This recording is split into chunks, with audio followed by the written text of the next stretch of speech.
आवाज आ रही है? जी आ रहे। तीनों को आ रही है आवाज?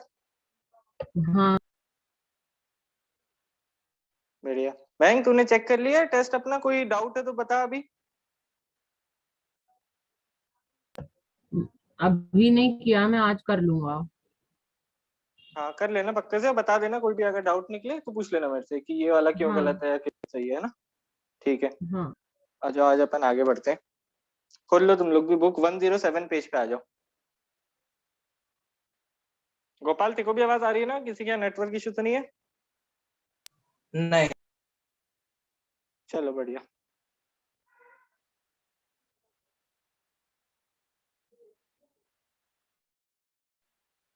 खोल ली? 107 पेज खोल लो। जी खोल लिया।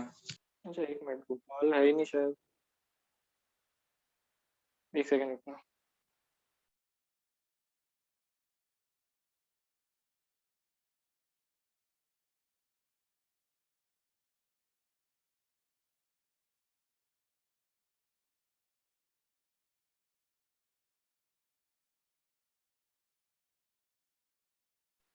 गुड गोपाल का आफ्टरनून। प्रॉब्लम है। हाँ भाई, गुड आफ्टरनून। चल ठीक है, आवाज आ रही है ना तेरे को? हाँ चलो ठीक है बढ़िया। आ जाओ। देखो आज अपन ना ब्लड वेसल्स के बारे में पढ़ने वाले। 107 पेज पे आ गए? 107 खोल ले गोपाल तू भी। हाँ ब्लड वेसल्स। अब देखो थोड़ी सी तो तुम पहले से जानते हो ब्लड वेसल्स के बारे में, छोटी सी इन्फॉर्मेशन मैंने बहुत पहले दे दी थी और वही बेसिक इन्फॉर्मेशन हम याद है। ये चीज आर्टरीज को क्या बताया था मैंने, और वे दो चीजें को बताया था। बताओ, बता सकते हो क्या? आर्टरीज क्या था? अवे फ्रॉम हार्ट या towards heart? Away from heart. Away away A from for heart. Artery, A for away. बहुत बढ़िया। तो जो हार्ट से दूर जा रही है ना, ब्लड लेके जा रही है हार्ट से दूर, वो कहलाएगी आर्टरी। यही बेसिक डेफिनेशन रखनी है, इसके कोई एक्सेप्शन नहीं है। और वेन जो है वो जाएगी टुवर्ड्स हार्ट। चलो ठीक है, अपन बेसिक इनका डेफिनेशन तो समझ गए है ना। टुवर्ड्स हार्ट जो है वेन जाएगी, आर्टरी जो है अवे फ्रॉम हार्ट जाएगी, यानी ये ब्लड को लेके जाने वाली है हार्ट से दूर, वो कहलाएगी आर्टरी। और वेन जो है वो हार्ट के पास ब्लड लेके आने वाली है, ऐसी कोई भी वेसल होगी वो वेन कहलाएगी। बस इतनी अपनी डेफिनेशन है आर्टरी वेन की, इससे ज्यादा कुछ नहीं। उसके बाद क्या है कि अपन ने इनको क्लासिफाई करना शुरू किया, बेसिकली इनके बीच में डिफरेंसेस देखना शुरू किए, क्या क्या डिफरेंस होता है। बड़े फंडामेंटल से डिफरेंसेस होते हैं आर्टरीज और वेन के बीच में, वो देख लेते हैं फटाफट। 5 डिफरेंसेस हैं, सारे इंपॉर्टेंट होते हैं ना, सारे याद रखना। अगर मैं बोलूं जैसे कि लिखने को तो 3 ही आएंगे, ऐसे अगर डिफरेंस करके लिखेंगे तो 3 मार्क्स से ज्यादा क्वेश्चन नहीं आएगा आर्टरी वेन के बीच के डिफरेंस का। पर जो डिफरेंस है उस हिसाब से पॉइंट बनाए जा सकते हैं। यानी जैसे एक होता है जो होती है वो डीपली सीटेड होती है, तो ये भले ही तुम्हें याद नहीं रहे, पर वहां पे 1 मार्क का क्वेश्चन बना सकते हैं कि आर्टरी या वेन में से कौन डीपली सीटेड रहता है। समझ रहे हो ना? इसलिए 5 पॉइंट अच्छे से याद रखना। हाँ आ जाओ। तो सबसे पहले तो यही पहला पॉइंट लिख लेते हैं। आर्टरीज क्या है? वो वेसल्स हैं जो कि अवे फ्रॉम हार्ट ब्लड को अवे ले जाते फ्रॉम हार्ट जाते हैं। हैं और ये टुवर्ड्स हार्ट लेके आएंगे ब्लड को। ठीक है, ये पहला पॉइंट हो गया। इसके बाद एक कॉमन चीज ये देखने को मिलती है अपन को कि जो भी मतलब जो भी ऐसी वेसल होती है जो कि अवे फ्रॉम हार्ट ले जा रही होती है ब्लड को, वो यूजुअली जो ब्लड होता है वो ऑक्सीजनेटेड होता है। जैसे कि एओर्टा को देखोगे तुम लोग, आउटा को, तो वो जो ब्लड लेके जा रही है हार्ट से दूर, वो कैसा ऑक्सीजनेटेड लेके जा रही है, फिर पूरी बॉडी को बांट रही है। और फिर तुम दूसरी एक चीज देखोगे तो पल्मोनरी आर्टरी जो है वो डीऑक्सीजनेटेड लेके जा रही है। समझ रहे हो? हाँ हाँ, तो ये देखो अब आर्टरीज में मैं क्या लिख रहा हूं, यूजुअली कैरी ऑक्सीजनेटेड ब्लड। पर देखो तुम्हारे सामने मैंने प्रूफ कर दिया कि उल्टा भी होता है ना। तो यूजुअली कैरी, यूजुअली मतलब ज्यादातर time, usually carry oxygenated blood. और इसमें सबसे इंपॉर्टेंट पॉइंट यही है, इसका एक्सेप्शन।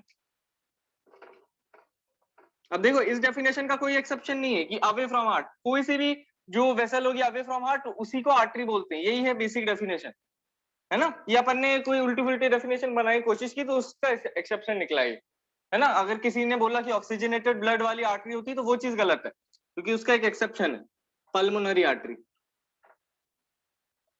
पढ़ चुके इसके बारे में तो, है ना। पल्मोनरी आर्टरी राइट वेंट्रिकल से निकलती है और जो डीऑक्सीजनेटेड ब्लड है उसको ऑक्सीजनेट करने लंग के पास जाती है, याद है ना। हम्म, ठीक है, तो ये यूजुअली क्या कैरी करेंगी, डीऑक्सीजनेटेड। और इसका एक्सेप्शन हो गया, क्या होगा इसका एक्सेप्शन, वेन का बता सकते हो? Pulmonary when, pulmonary. हाँ, पल्मोनरी वेन क्या करती थी, लंग से ऑक्सीजनेटेड अच्छा वाला ब्लड वापस लेके आ जाती थी। तो ये हो गया पल्मोनरी वेन, बहुत बढ़िया। ठीक है, अब एक एक करके आगे बढ़ते जाते हैं। देखो, अब तीसरा पॉइंट एक ये अपन को देखने को मिलता है कि जो आर्टरीज होती है ना, इस तरह की होती है। देखो ये जो क्या है, बेसिकली दोनों वेसल्स ही हैं, पाइप्स ही हैं। मैंने क्या किया, इनको बीच से काट दिया है ना, ये पाइप को ऐसे बीच से काट दिया, ऐसे दिखा रहा हूं मैं तुम लोग को। तो इसमें जो होता है ना, इनकी वॉल्स बहुत थिक होती है, दिख रही है तुम्हें? हाँ, ये इनकी वॉल्स हैं, ये जो मैं बना रहा हूँ। और ये बीच में जो छोटा सा छेद दिख रहा है, इससे ब्लड जाने वाला है, समझे बात को? और हाँ, यहाँ पे क्या होता है, उल्टा होता है।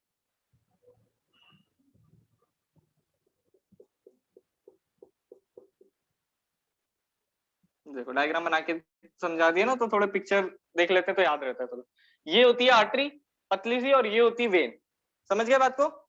हाँ, अब थोड़ा सा लॉजिक समझते हैं भाई, ऐसा क्यों, ये पतला ये मोटा। तुम्हें एक चीज याद आ रही है, वेंट्रिकल में भी ऐसा कुछ था, याद है ना? एट्रियम पतला हाँ, होता था, वेंट्रिकल मोटा होता था। क्यों? क्योंकि भाई उसको ज्यादा जो जो ब्लड है, उसका प्रेशर बहुत ज्यादा रहेगा वेंट्रिकल में। जब पंप हाँ, करेगा वेंट्रिकल ब्लड को, दूर तक जाना है, इसलिए ज्यादा प्रेशर लगाना पड़ेगा। आर्टरी ही तो उस ब्लड को कैरी करने वाली है, समझे बात को? वो जो वेंट्रिकल प्रेशर से ब्लड भेज रहा है, वो कहाँ जाएगा, आर्टरीज में जाएगा। तो ये जो हाँ, आर्टरी होगी, इसको बहुत मोटी वॉल होनी चाहिए इसके आसपास, ताकि उस प्रेशर को झेल सके। समझे बात को? वरना तो फट जाएगी, रप्चर हो जाएगी। हाँ, बताओ, तीनों को क्लियर है पॉइंट? हाँ, राम अब लेफ्ट हो देखो, गए। ये जो, अरे यार ऐसा हो गया क्या?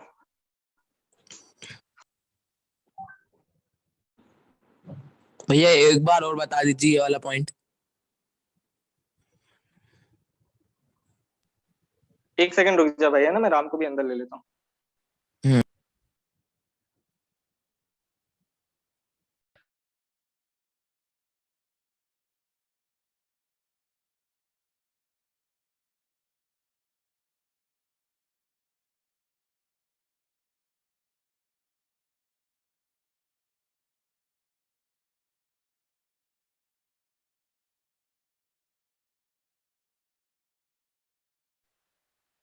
आवाज आ रही है राम? जी आ रही है। कहाँ से मिस हुआ था तेरा? बस ये आर्टरी का आप समझा रहे थे लास्ट वाला, वहां से। ये वॉल का ही समझा रहा था ना? जी जी। ठीक है, तो देखो, इसमें वॉल में क्या है, हाँ ये ठीक है, तुम लोग ना कोई बता दिया करो। क्या है कि कंप्यूटर जो है मेरा दूर चला गया है यहाँ से, मेरे को दिखता नहीं कौन लेफ्ट हो गया या कौन रिमूव हो गया। ठीक है, तो ये देखो, ये जो है आर्टरी जो है, इसकी वॉल तुम्हें दिख रही है थिक है। क्यों थिक है, रीजन क्या होगा उसका? तो वेंट्रिकल्स को याद करना अपन को। वेंट्रिकल में भी यही चीज अपन ने देखी थी कि भाई प्रेशर ज्यादा रहता है वेंट्रिकल। हाँ, प्रेशर जो है ज्यादा झेलना पड़ता है वेंट्रिकल को, बहुत प्रेशर से ब्लड को भेजना पड़ता है बाहर, इसलिए उनको मोटी वॉल दी जाती है ताकि फट ना जाए। सेम रीजन यहाँ पे, है ना? मतलब ये पाइप जो है पतला है, पर इसकी वॉल मोटी है, तो ये रप्चर नहीं होगा। हो सकता है थोड़ा सा ब्लड जो है कम कैरी कर पाए, पर ठीक है, कम से कम फटेगा नहीं। ये वाला जो है ब्लड बहुत सारा ले जाएगा, पर फट सकता है। ठीक है, तो आर्टरी जो है वो फटेंगी ही नहीं, क्योंकि उनकी वॉल जो है मोटी है। क्योंकि प्रेशर ज्यादा रहता है तो फटने का चांसेस, इसलिए वॉल मोटी। यहाँ पे वैसे ही प्रेशर कम रहता है, तो अपन ने ल्यूमेन को बढ़ा दिया। अब ल्यूमेन समझते हो तुम लोग क्या होता है? बताता हूँ, रुक जाओ। ल्यूमेन यानी बेसिकली डायमीटर। डायमीटर समझते हो ना, सर्कल का डायमीटर। हाँ, ये देखो, हाँ ये सर्कल होता है, इसमें रेडियस होता है, इसको डायमीटर बोलते हैं पूरे को, है ना, 2r यानी। तो इसको डायमीटर जो होगा सर्कल का, वो बेसिकली जो बायोलॉजी उसमें, या बायोलॉजी नहीं, भले ही कॉमन टर्म है वैसे, ल्यूमेन बोलते हैं पाइप के केस में। किसी वेसल या पाइप के केस में बोलते हैं ल्यूमेन कितना है उसका। इसका मैं बोलूंगा ल्यूमेन नैरो है, समझे बात को, पतला है। इसका ल्यूमेन ब्रॉड है, समझ गए? जी ये एक समझ। पॉइंट हो गया, ल्यूमेन इज नैरो और ल्यूमेन इज ब्रॉड। हो गए, 3 पॉइंट हो गए। जल्दी से इसका स्क्रीनशॉट ले लो एक। ले लिया? ले लिया। बढ़िया, हाँ ले लिया। ले लिया ना, आगे बढ़ जाओ तीनों ने। ठीक है, हाँ। अब देखो आर्टरी वेन पहले 3 हो गए। अब देखो इसमें दूसरी चीज अपन ये देखेंगे आर्टरीज में, वॉल्व जो है। वॉल्व क्या होते थे, कोई भी एक डेफिनेशन बताओ मेरे को वॉल्व की, काम क्या होता था उनका? स्प्रिंटर थे वो। हाँ, स्फिंक्टर वाली चीज तो वो मतलब डाइजेस्टिव की ब्लड है ना? को होके सर्कुलेटरी में रखते तो वॉल्व थे। भी बोलते थे। हाँ, बैक फ्लो प्रिवेंट करते थे, याद है? टेस्ट में भी आया था ऐसा छोटा सा, मैंने फिलिंग द ब्लैंक दिया था, हाँ जी याद है ना? हाँ प्रिवेंट बैक फ्लो, वॉल्व का यही काम रहता है। बढ़िया। तो वॉल्व जो होंगे वो बैक फ्लो को प्रिवेंट करेंगे। अब थोड़ा सोच के देखो, आर्टरी कौन सी होती है? चाहो तो अपना हार्ट का डायग्राम भी खोल सकते हो तुम लोग। 106 पे जो है हार्ट वाला डायग्राम ऊपर वाला, उसको खोल के देखो जरा एक बार। उसमें तुम्हें दिख रहा है वेंट्रिकल जो है वो क्या करेंगे, आर्टरीज में भेज रहे हैं ब्लड को डायरेक्टली, यानी पूरे प्रेशर से आर्टरी में जाने वाला है। ठीक है, अपन ने वॉल जो है आर्टरी की मोटी रख दी, ताकि क्या होगा कि जो ब्लड है वो जाए तो रप्चर ना हो जाए आर्टरी। ये पॉइंट क्लियर है। पर जो वो होती है ना वेन्स, उसमें क्या होने वाला है, ब्लड जो है पूरी बॉडी में घूम के आएगा, धीरे धीरे उसका प्रेशर कम हो जाएगा। जैसे पानी है, उसको जैसे पाइप में पानी है, मैं उसको यहाँ से जो है पचका दूं पाइप को, तो मैं सामने हाथ लगाऊंगा तो बहुत प्रेशर से पानी पड़ेगा मेरे हाथ पे। थोड़ी दूर तक हाथ लगाऊंगा मैं तो क्या होगा, पानी का प्रेशर हल्का सा कम हो जाएगा। बात समझे मेरी? थोड़ी स्पीड स्लो हो जी जाएगी, है ना? तो ऐसे ही क्या होता है बॉडी में, जो ये ब्लड है ये पूरे प्रेशर से भेजा गया है। भेजा इसलिए ताकि पता है अपन को कि भाई धीरे धीरे ब्लड का प्रेशर कम हो जाएगा, स्पीड कम होती जाएगी जैसे जैसे वो पूरी बॉडी तक फैलेगा, है ना? यहाँ पे तो हार्ट ने तेजी से पंप कर दिया तो लंग्स तक, यहाँ तक जाएगा तो प्रेशर ज्यादा होगा। पर धीरे धीरे ये हाथ के एंड तक पहुंचने लगेगा ना तो प्रेशर बहुत कम हो जाता है। इसलिए अपने जो एंड्स होते हैं ना बॉडी के, वो ठंडे भी पड़ जाते हैं। नोटिस किया तुमने? जैसे विंटर जी में जी नोटिस किया होगा, उंगलियां, है ना, एंड जो होते हैं, कान, नाक, ये सब ठंडे हो जाते हैं। क्यों? क्योंकि वहां पे ब्लड बड़ी कम स्पीड से फ्लो कर रहा है, उसका प्रेशर कम है। तो इसलिए ये जो है, और ब्लड टेम्परेचर, जो टेम्परेचर है वो ब्लड ही मेंटेन करता था, याद है? नेजल कैविटी का याद होगा तुम्हें, है ना? तो इसलिए ऐसा हो जाता है। तो प्रेशर जो है वो वेन्स में बड़ा कम हो गया है, तो वेन्स में क्या चांस है, एक बैक फ्लो का चांस है, समझे? उल्टा भी जा सकता है ब्लड। देखो एक सर्कुलेटरी सिस्टम है अपने पास। देखो 106 का सेकंड वाला डायग्राम देखो, नीचे वाला, हाँ जी है ना? उसमें तुम्हें दिख रहा है आर्टरीज से जो ब्लड आ रहा है उसके बाद वो वेन्स में उसको बेसिकली ऊपर चढ़ना पड़ रहा है हार्ट तक पहुंचने के लिए। मेरा पैर का एग्जांपल ले लो, यहाँ तक हार्ट ने क्या किया, पंप किया, पैर में गया मेरे, उसने ब्लड जितना भी ऑक्सीजन चाहिए थी उसने सारे सेल्स ने ले ली। उसके बाद ब्लड को ऊपर चढ़ के वापस आना है, समझे बात को? अगेंस्ट ग्रेविटी आना है उसको। तो एक चांस ऐसा नहीं है कि ब्लड जो है वो वापस जो वेन्स है उसमें चला जाएगा, जी चांस है ना? ये उल्टा चले जाएगा, हो सकता है पैर में जमने लगे, ऐसा चांस है। तो इसलिए वेन्स में क्या होती है, एक स्पेशल चीज होती है जिनको बोलते हैं वॉल्व्स। हार्ट में ही देखा है अपन। तो वेन्स में वॉल्व्स प्रेजेंट होते हैं। अब देखो मैं वेन्स का एक लॉन्गिट्यूडनल सेक्शन काट रहा हूँ। लॉन्गिट्यूडनल में पहले ही बता चुका हूँ, याद हो तो, ये ऐसा पाइप है ना, देखो इस तरह से काट दिया। पिछली बार जो मैंने दिखाया था वो था ट्रांसफर्स सेक्शन, याद है? मैंने पहले बताया था लॉन्गिट्यूडनल, जी मैंने लॉन्ग एक्सिस के अलॉन्ग काटा है। ट्रांसफर यानी इसको मैंने ऐसे टेढ़ा रख के काट दिया, ठीक है? तो ये ट्रांसफर पिछली बार अभी देखा था अपन ने, ल्यूमेन समझने के लिए। अब ये लॉन्गिट्यूडनल सेक्शन में क्या देखना है अपन को, कि वॉल जो वेन्स होंगी ना, उसकी वॉल पतली रहेगी और उसमें रहेंगे वॉल्स, ऐसे देख रहे हैं? तो अब नहीं, उल्टे बना दिए, चलो मैं ऐसा बना रहा हूँ कि जो पैर है मेरा, वहां से ब्लड जो है वापस फ्लो करके हार्ट की तरफ जा रहा है, ठीक है? तो उस वाली वेन में कैसे हाँ होंगे वॉल्स? इस तरह के होंगे, समझ रहे हो? अब देखो जो ब्लड होगा कौन सा, डीऑक्सीजनेटेड वाला, वेन्स में डीऑक्सीजनेटेड ही होता है यूजुअली, है ना, पल्मोनरी वेन के अलावा। तो इसमें जब ब्लड ऐसे जाएगा तो देखो बैक फ्लो करने की कोशिश भी करेगा ना तो इधर इधर भर जाएगा, वो एकदम उल्टा नहीं जा पाएगा, समझे बात को? देखो कितनी जी इजीली वॉल ने बैक फ्लो प्रिवेंट कर दिया। हार्ट में भी समझी थी ये चीज, ठीक है? तो वॉल्स इसमें प्रेजेंट होते हैं, और फिर नेचुरली आर्टरी, डिफरेंस लिख रहे हैं अपन, तो आर्टरीज में क्या होंगे, एब्सेंट होंगे। बहुत बढ़िया, ठीक है, इसको मिटा देता हूँ। ठीक है, यहाँ तक कोई डाउट तो नहीं है? नहीं नहीं ठीक है, अब देखो आखिरी पॉइंट पे पहुंच जाते हैं अपन। पेज नंबर अपना वही खोल लो, 107 खोल लो वापस, अंडरलाइन भी करा दूंगा तुम्हें। हाँ, ये देखो जो 107 पेज नंबर पे द ट्यूब्स ब्लड वेसल करके जो शुरू किया है ना हेडिंग से, उसका पहला पैराग्राफ की आखिरी लाइन अंडरलाइन कर लो एक तो, valves that ensure that the blood flows only in one direction, ये वाले पूरी कर लो। Actually they do not need thick walls करके लिखा है ना, दिखाऊं क्या? नहीं कर चलिए ये देखो यहाँ से दिखा भी देता हूँ, थर्ड लाइन दिख रही होगी तुम्हें, जी कर है ना? ये यहाँ से करना है, दे डू नॉट कर नीड, लिया यहाँ पे लिखा है ना, हाँ यहाँ से कर लो, बढ़िया। दे do not need thick walls. किसकी बात हो रही है? ये वेन्स की बात हो रही है ना। दे do not need thick wall की उनको जरूरत ही नहीं है, प्रेशर के अंदर है नहीं blood, because the blood is no longer under pressure. Instead they have walls that ensure that the blood flows in only one direction. समझ गए? जी।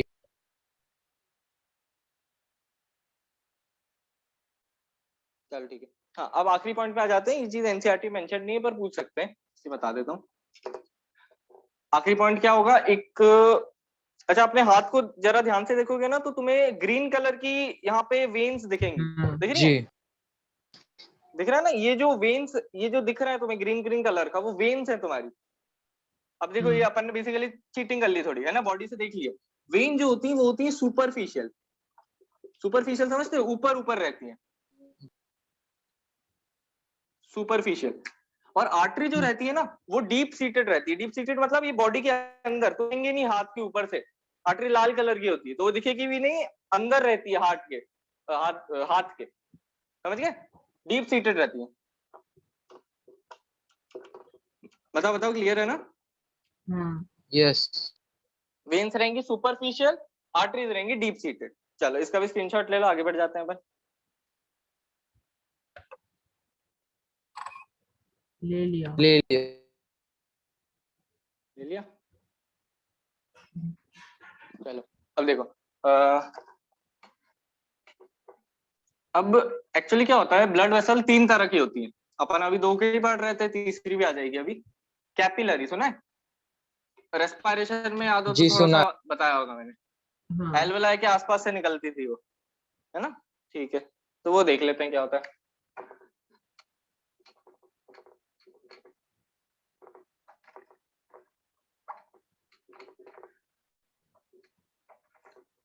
अब तुम अगर जो फिगर है एनसीईआरटी का 106 पे ही जो सेकंड वाला फिगर है 6.11 शायद तक, उसको खोल के देखोगे तो तुम्हें एक चीज दिखेगी।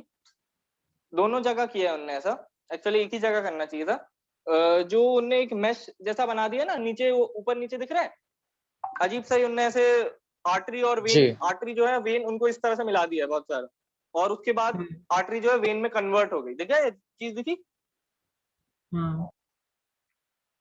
वो समझने वाले हैं अपन अभी। देखो जरा, ये जो है एक बहुत बड़ी आर्टरी है जो हार्ट से लेके आ रही है ब्लड को, ऑक्सीजनेटेड वाला। बता सकता है कौन सी है? एक बार रिपीट कर दीजिए। ब्लड से, सॉरी क्या, हार्ट से ब्लड लेके आ रही है ऑक्सीजनेटेड, ये वाली आर्टरी। आर्टरीज। हाँ, एओर्टा। नहीं, पल्मोनरी डीऑक्सीजनेटेड लेके आती है, लंग के पास जाती है। ये है एओर्टा या आओर्टा।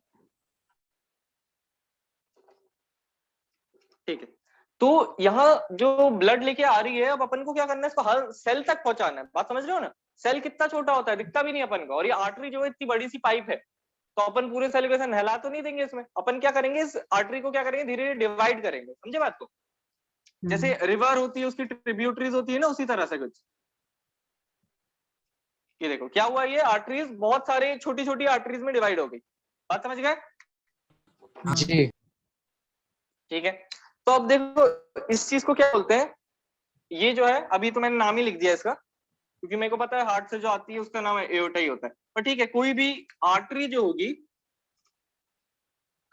वो बहुत सारे आर्टीरियोल्स में डिवाइड हो जाएगी। जैसे ब्रोंका है, ब्रोंकियोल्स में हो जाता है। हाँ, आर्टरी आर्टीरियोल्स में हो जाएगी। समझ गए बात को?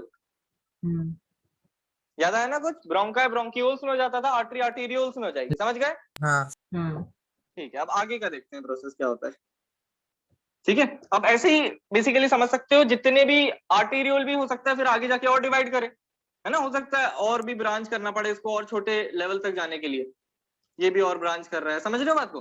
तो अब इन सबको आगे वाले को आर्टीरियोल ही बोलेंगे। पहली जो होगी उसको बोलेंगे आर्टरी, उसके बाद सारे ही आर्टीरियोल होंगे। यानी बेसिकली आर्टरी जो है वो, हाँ, वो कौन है एक्चुअली, अपनी एओर्टा ही है बस, पर अपन यूज मतलब ऐसे जनरल टर्म में सबको आर्टरी बोल देते हैं। बात समझ गया ना? जी। यहाँ तक क्लियर है? अब देखो जरा, मैंने कोई सा भी एक आर्टीरियल उठा लिया, ठीक है, इससे ही उठा लेता हूँ, चलो, है ना? ये कोई सा भी एक आर्टीरियल उठा लिया। मान लो ये बहुत ही पतला हो चुका है, बहुत ही फाइन हो चुका है ना, बहुत ही पतला पाइप बन चुका है, ये सेल के लेवल तक पहुंच चुका है। समझ गए? एक बड़ा सा पाइप था पहले, एओर्टा था, वो डिवाइड हुआ छोटे छोटे छोटे, इतने छोटे में डिवाइड हो चुका है माइक्रोस्कोपिक लेवल तक। कि वो आर्टीरियल जो है वो सेल के लेवल तक पहुंच चुका है, मतलब सेल के साइज जितना हो चुका है, ठीक है। तो वो क्या करता है, सेल को ब्लड देने के लिए क्या पहुंचाना है उसको, ऑक्सीजन पहुंचाना है सेल तक, ऑक्सीजनेटेड ब्लड लेके आ रहा है। तो वो सेल को ना ऐसे घेर लेता है, आसपास जो भी सेल मिलते हैं उसको इस तरह से उसको घेर लेता है। देखो समझ में आ रही बात? हाँ। ये बड़ा इंपॉर्टेंट है ना, इसको अच्छे से समझना। देखो सेल को अच्छे से घेर लिया उसने, ये सारे वाला जितने एक भी बार दिखे और उसको। बता दीजिए। हाँ एक मिनट, कोई रिमूव हो गया क्या? नहीं ठीक है ठीक है। तो देखो, तो ये जो है आर्टरी जो है ये बहुत फाइन आर्टीरियोल्स में डिवाइड हो गई। एक बड़ा सा पाइप है, छोटे छोटे छोटे पाइप में डिवाइड हो गया, इतने छोटे पाइप तक डिवाइड हो गया कि सेल के लेवल तक पहुंच गया वो। समझ गया? यहाँ तक समझ गया मैं? हाँ जी। है ना? अभी सेल के लेवल तक पहुंच जाता है जब, तो वो अब सेल को क्या देना है, उसको ऑक्सीजन देनी है ना? इसमें ऑक्सीजन भरी हुई, बहुत सारी ऑक्सीजन भरी है इसमें, ठीक है। तो इसको हर सेल को क्या करना है, ऑक्सीजन प्रोवाइड करनी है। अच्छा ऑक्सीजन किस पे बैठी हुई है बता सकते हो? कौन सा पिगमेंट हीमोग्लोबिन। ऑक्सीजन को पकड़ के रखता है जो? हीमो हाँ हीमोग्लोबिन। हाँ ब्लड में भी हीमोग्लोबिन, ठीक है। तो ब्लड में ऑक्सीजन बहुत सारी है, हीमोग्लोबिन पे बैठी हुई है ना, ज्यादातर हीमोग्लोबिन पे बैठी हुई है।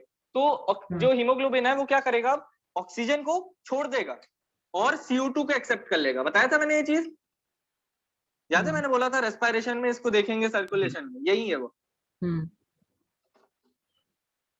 तो देखो क्या किया, वो आर्टीरियल है, बहुत फाइन हो चुका है, वो सेल के लेवल तक पहुंच चुका है, सेल के साइज जितना हो चुका है। तो वो क्या करेगा, डिवाइड करेगा और सेल के आसपास से निकलेगा। ये दिख रहा है ना? ये जो अब छोटी छोटी ट्यूब्स सी निकल रही हैं सेल के आसपास से, देखो बेसिकली डिवाइड किया है बहुत छोटी छोटी ट्यूब्स में। समझ रहे हो बात को? सेल से भी पतली ट्यूब्स में। बताओ देख पा रहे हो? हाँ सेल जी। के आसपास से जो ये जगह दिख रही है ना, ये जगह नहीं एक्चुअली ट्यूब्स हैं जो सेल के आसपास से निकल रही हैं। समझे बात को? जी। है ना? इस तरह से समझो कि ये ऐसे डिवाइड हो गया और ये छोटी छोटी ट्यूब्स में डिवाइड हो गया तरह से।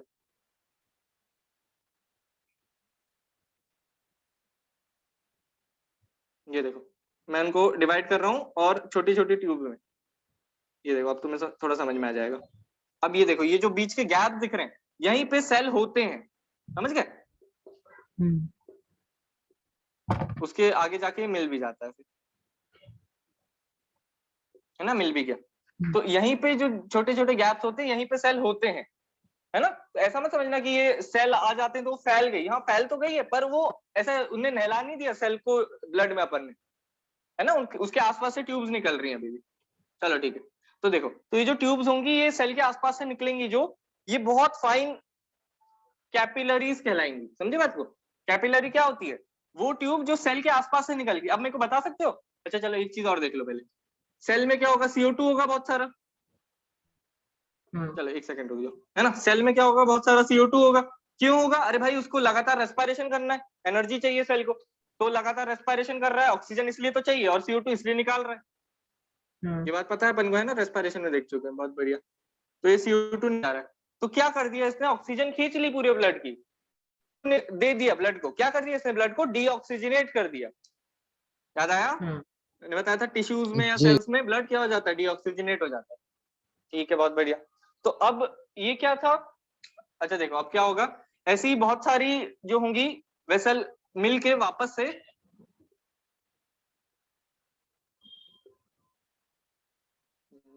ठीक है। तो ये देखो अब ऐसे ही बहुत सारी अलग अलग जगह से वेसल्स आ रही होंगी, है ना? यहाँ वाली भी अलग अलग जगह जा रही होंगी। इधर से भी क्या हो रहा है, ये भी वेसल बहुत सारे सेल को दे रही होगी, ये भी वेसल बहुत सारे सेल को, और लास्ट में जाके मिल रही होंगी। बात समझ में आ रही है ना? जी। अब देखो एक बड़ी सी वेसल बन गई जो कि क्या लेके जा रही है, डीऑक्सीजनेटेड ब्लड। नाम बता सकते हो इसका?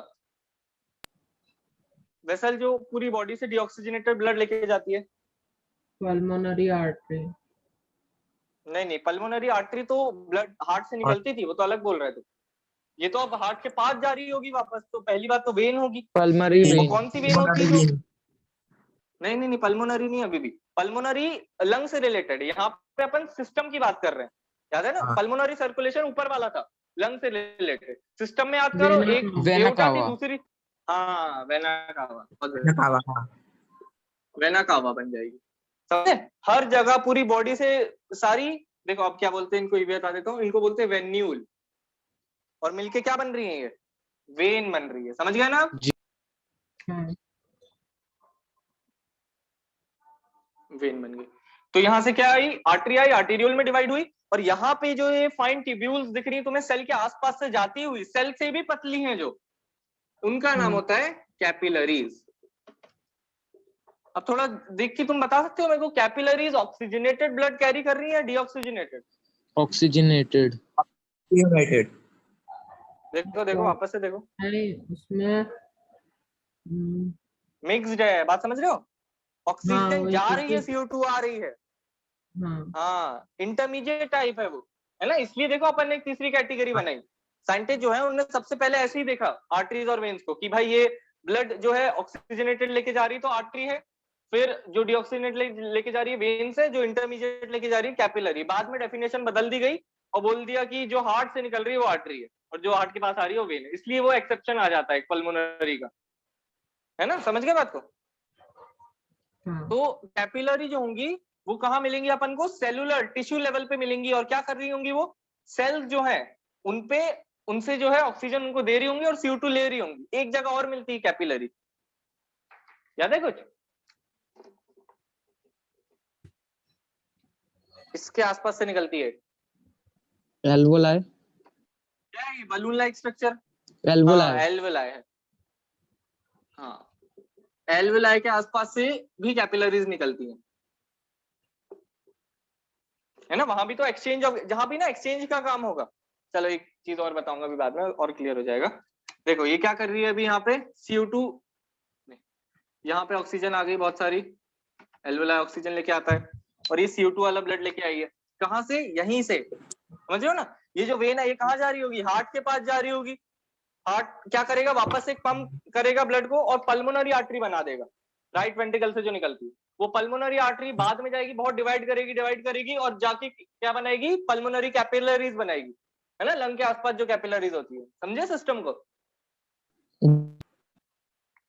हाँ बहुत बढ़िया। तो ये CO2 वाला ब्लड जो है वो यहीं से आ रहा है बेसिकली, ये हार्ट के पास जाएगी, उसके बाद हार्ट पंप करेगा, पल्मोनरी आर्टरी बनेगी, उसमें अभी तक डीऑक्सीजनेटेड ब्लड ही है, और पल्मोनरी आर्टरी फिर जाके एल्वोलाई पे जाके क्या होगी, ऑक्सीजनेट होगी, O2 पूरा अंदर आ जाएगा, हीमोग्लोबिन O2 को पकड़ लेगा और CO2 को छोड़ देगा इस बार, है ना। CO2 वैसे भी ब्लड में ही घुला रहता है यूजुअली। तो चलो ठीक है, तो यहाँ पे क्या हो गया, ये भी देखो अब कैपिलरी कहलाएगी ना। देखो यहाँ पे भी एक्सचेंज हुआ है गैसेस का, बन के वेन आई थी, जा रही है आर्टरी बन के, है ना, वेन्यूल बन के आई थी, आर्टेरियोल बन के जा रही है।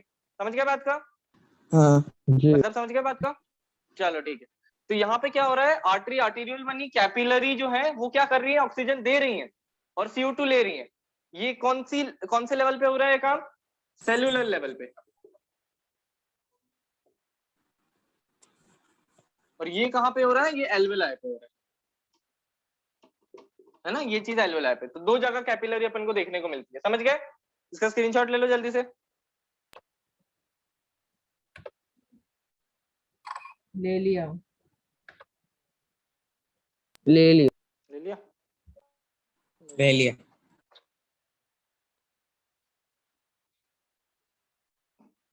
चलो ठीक है। अब देखो, अब कैपिलरी के बारे में अपन थोड़ी सी चीज लिख लेते हैं, आगे बढ़ते हैं फिर।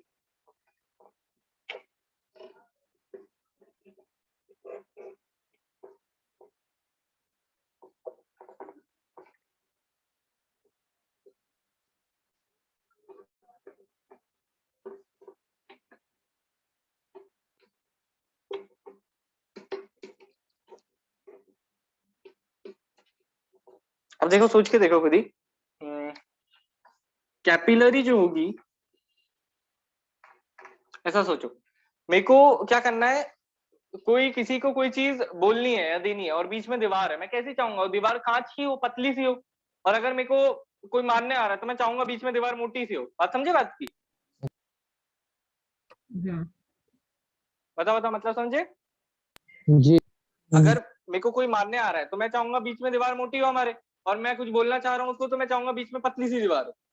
हाँ, मैं जी। समझाना क्या चाह रहा हूँ इससे, कैपिलरी जो होती है वो एक्सचेंज में काम आती है, एक्सचेंज ऑफ मटेरियल लिख रहा हूँ, गैसेस का ही होता है यूजुअली, तो तुमने जो देखा है, पर मटेरियल का भी हो जाता है ना। ग्लूकोज होगा, वो भी तो कैपिलरी में ही होगा उस वाली, याद है ना। ग्लूकोज जो है वो ब्लड में आ जाता था एब्जॉर्प्शन से, ग्लूकोज, फैटी एसिड और वो सब जो भी डाइजेस्ट हुआ था आखिरी के प्रोडक्ट्स होते हैं पूरे ब्लड में आ जाते हैं, तो वो कहाँ जाएंगे? वो सेल्स में जाएंगे। जी। वो भी एक्सचेंज किससे हो रहा है? कैपिलरी लेवल पे ही हो रहा है ना? तो एक्सचेंज ऑफ मटेरियल्स में काम आती है। और अपनी जो बड़ी बड़ी एपिथेलियम होंगे, जो मोटे वाले एपिथेलियम होंगे, वो काम आते हैं प्रोटेक्शन में या सिक्रीशन में भी आते हैं, है ना? प्रोटेक्शन जैसे अपनी बॉडी को देना होता है, तो यहाँ पे होता है स्क्वैमस एपिथेलियम। सुना है क्या? 9th का है ये सब। जी। हाँ सुना होगा, चलो ठीक है। देखो अभी उससे मतलब नहीं अपन को, अभी एक्सचेंज ऑफ मटेरियल के लिए कौन सा स्क्वैमस बोल दिया मैंने, स्ट्रैटिफाइड होता है स्किन में, है ना? स्किन में होता है, स्क्वैमस भी सही था, स्ट्रैटिफाइड स्क्वैमस होता है, यानी बहुत सारी लेयर वाला होता है ना? स्किन का एपिथेलियम ऐसा होता है, यहाँ पे बहुत सारे सेल हैं, यहाँ भी बहुत सारे सेल हैं। ये क्या बना रहा हूँ मैं? स्किन की लेयर बना रहा हूँ। स्किन में ऐसी बहुत सारी लेयर होती है ताकि ढंग से प्रोटेक्ट कर पाए अपन, समझे बात को? इस तरह से होती है स्किन अपनी थोड़ी। तो ये स्किन है अपनी इतनी मोटी ताकि प्रोटेक्शन मिल पाए अपन को। पर कैपिलरी में तो भाई अपन को एक्सचेंज करना है, तो मैं चाहूंगा कि कम से कम हो लेयर, पतले से पतले एपिथेलियम का। अब चलो तुम्हें थोड़ा सा बता देता हूँ एपिथेलियम। एपिथेलियम यानी किसी भी चीज को, देखो मतलब नाम से ही समझ में आ रहा है अपन को, एपी यानी अबव, ऊपर, और थीलियम यानी लेयर होता है। सबके ऊपर जो लेयर होती है उसको बोलते हैं एपिथेलियम। 3 टाइप के होते हैं ये, है ना? एक होता है कॉलमनर, क्यूबॉइडल और स्क्वैमस। याद आ रहा है कुछ? 9th में सुना है? जी जी। है ना? हाँ घबराओ मत, अभी उसका नहीं देख रहे अपन। अभी मैं हाँ। बस तुम्हें इतना बता रहा हूँ ताकि यहाँ का काम हो जाए अपना। ये देखो इस तरह के होते हैं एपिथेलियम। दिख रहा है तुम्हें कि यहाँ पे धीरे धीरे क्या हो रही है, जब तक मैं नीचे तक पहुंच रहा हूँ उनकी वो कम होती जा रही है, थिकनेस। दिख रहा है? सेल है ये जो मैंने बनाया, डॉट डॉट उनके न्यूक्लियस है ना? तो यहाँ वाले जो सेल है कॉलमनर एपिथेलियम, क्या है? एपिथेलियम लेयर है जो ऊपर से कवर कर देती है किसी भी चीज को, किसी भी ऑर्गन को कर रही है उसको भी एपिथेलियम बोलूंगा। मेरी पूरी स्किन भी एक एपिथेलियम है ना? तो ये जो है मैंने सिंपल टाइप के एपिथेलियम बताया। मेरी स्किन में जो होता है वो कॉम्प्लेक्स होता है, बहुत सारी लेयर्स होती है। ये तो सिंगल लेयर वाले होते हैं। तो कॉलमनर वाला जो है सबसे मोटा होता है, ये सिक्रीशन और प्रोटेक्शन के काम आता है मेनली। स्टमक में मिलेगा, वहां पे सिक्रीशन करना है ना, गैस्ट्रिक एसिड इसमें ही होता है बहुत सारा, गैस्ट्रिक जूस, और उसका भी एक ग्लैंड होती है पूरी। और क्यूबॉइडल वाला जो है ये भी मतलब इंटरमीडिएट सा काम करता है, जहाँ पे थोड़ा बहुत एक्सचेंज मतलब अब्जॉर्प्शन सिक्रीशन दोनों जब करना होता है ना, उस तरह से काम आता है क्यूबॉइडल। कॉलमनर मेनली सिक्रीशन और प्रोटेक्शन, और स्क्वैमस जो होता है वो एक्सचेंज में काम आता है। दिख पा रहा है ना कितना पतला है? तो कोई भी चीज इसके आसपास आराम से डिफ्यूज कर जाएगी, समझे बात को? ये जो काम होता है ये यहीं पे होगा, समझे? इसका स्क्रीनशॉट ले लो, पहले इसको हटा देता हूँ एपिथेलियम को। ले लिया। बताओ कोई डाउट तो नहीं है? नहीं। ठीक है, तो देखो जरा, ये जो मैंने तीनों एपिथेलियम बताए हैं सिंपल एपिथेलियम, सिंपल यानी एक लेयर वाले। इस तरह के भी होते हैं, जो मैंने अभी बनाया था ना स्किन वाला, वो था स्ट्रैटिफाइड या कॉम्प्लेक्स एपिथेलियम। तो जो कैपिलरी होती है, ये इंपॉर्टेंट सवाल है, कैपिलरी बनी होती है सिंपल स्क्वैमस एपिथेलियम। बताओ समझ गए? जी। देखो अपने अपनी कहानी लिखी हुई है। सिंपल यानी एक लेयर वाला, स्क्वैमस यानी बहुत पतला वाला जो था, सबसे नीचे वाला जो था। क्यूबॉइडल सबसे मतलब सॉरी कॉलमनर सबसे मोटा, उसके बाद क्यूबॉइडल सबसे पतला था स्क्वैमस, तो वो। और एपिथेलियम यानी सबको ऊपर से कवर करने वाला। तो बेसिकली ब्लड सेल की कवरिंग ही तो है ये। तो सिंपल स्क्वैमस एपिथेलियम से बनी होती कैपिलरी, ऐसी कुछ होती है कैपिलरी। ये देखो ये जो है ये मैं कैपिलरी बना रहा हूँ। देखो दिख रहे हैं कितने पतले से सेल्स हैं जो इसको लाइन कर रहे हैं। जी। दिख रहा है ना? ये कैपिलरी है, एकदम पतली से पतली जो हो सकती है। ये भी बहुत लार्ज स्केल पे बनाई है मैंने, तो सेल के लेवल पे बहुत ही पतली होगी, इमेजिन कर सकते हो। और जब ये वेन बन जाएगी, जैसे वेन्यूल बन जाएंगी, तो उसमें बहुत सारे सेल आ जाएंगे। हो सकता है एपिथेलियम भी बड़ा हो जाए, क्यूबॉइडल टाइप बन जाए, है ना? और भी बहुत मसल लेयर भी आ जाएगी, बहुत सारी चीजें ऐड हो जाएंगी। तो जो मेरी वेन होगी एक टिपिकल, मेरी वेन होगी टिपिकल, वो कैसी दिखेगी? इस तरह से ऐसी कुछ दिखेगी। हाँ क्या बोल रहा है मैं? गोपाल लीव हो गया शायद। अरे यार ऐसा, चलो एक सेकंड रुको।